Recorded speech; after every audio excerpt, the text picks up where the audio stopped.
All right, good morning. So today we'll be looking at a piece from the Zera Shimshon on Sukkos, which is actually located in Parshas Vayera. And it's kedai to look up the Zera Shimshon inside because he says a lot more than what I'm saying, and it's a lot more complex than what I'm saying. But let's see if we can take out a nice lesson from the piece. So Zera Shimshon quotes a medrash that says that after we've gone through Rosh Hashanah and we've gone through Yom Kippur and we've been judged by the Almighty, perhaps one of the judgments and one of the sentences that's possible for a person to receive is exile.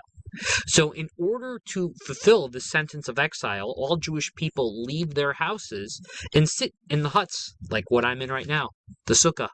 And we hope that is a fulfillment of our sentence, that this can count if we are chayiv exile, if we're obligated in exile, that this should count for that punishment.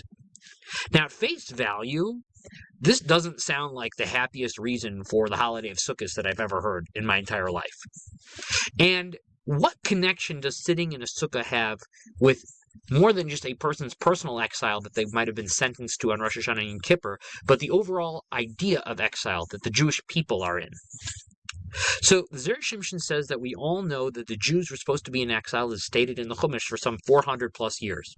Yet if you do the math yourself, you see that we didn't actually spend that much time in exile. And the reason our rabbis tell us is because Hashem redeemed us early because we were in danger of falling to the 50th level of impurity. Now, we still had a debt that we had to cover. And when the Jewish people left Egypt, they left with a lot of money. I mean, in theory, I don't know what would have been the equivalent of that time period, but Hashem could make anything happen. They could have left in Bugattis and Rolls Royces with all the money that they have. But Hashem said, in order to make up for that time that you're being redeemed early, I want you guys to stay in these booths. And the Torah is an eternal thing. So a person has a choice, and this choice is the exact same choice that our ancestors had. They can say to themselves, nah, I'm good. I'll stay in my house. And then Hashem looks at that person, and he says, well, you guys still owe me exile time. And we didn't even mention that perhaps the clock of exile time restarted after the sin of the golden calf. So Hashem says to you, if you want to detract from your exile time, spend it in the sukkahs, like what your ancestors tried to do. That is a fulfillment of exile. But when we say, nah, I'm good, I'll stay inside my house, Hashem, so if you don't want to do your exile time in a nice sukkah, well, then you can do it in a concentration camp or in slavery. Such a chesed, such a kindness that Hashem does that he allows this sukkah to count for my time in exile, because exile really stinks. And this does not stink nowhere near as bad as normal exile time.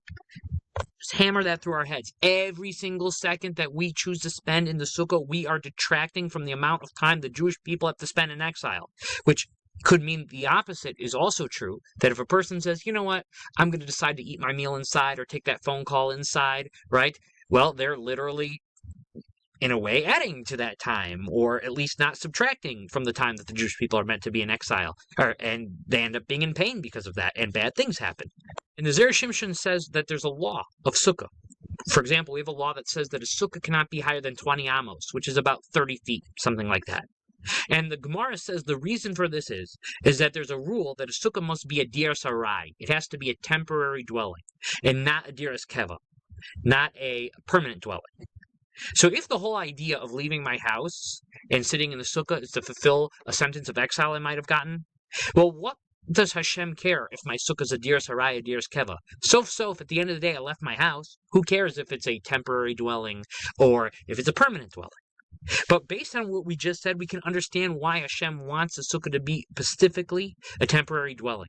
Because the sukkah is supposed to be a fulfillment of that time that we're supposed to spend in exile. And no matter how long that this current exile lasts for and looks like it is, no matter what, it is still only temporary. The Jewish people's exile is only supposed to be temporary. And your sukkah, which is a fulfillment of that exile, therefore needs to be temporary. It cannot be a permanent building.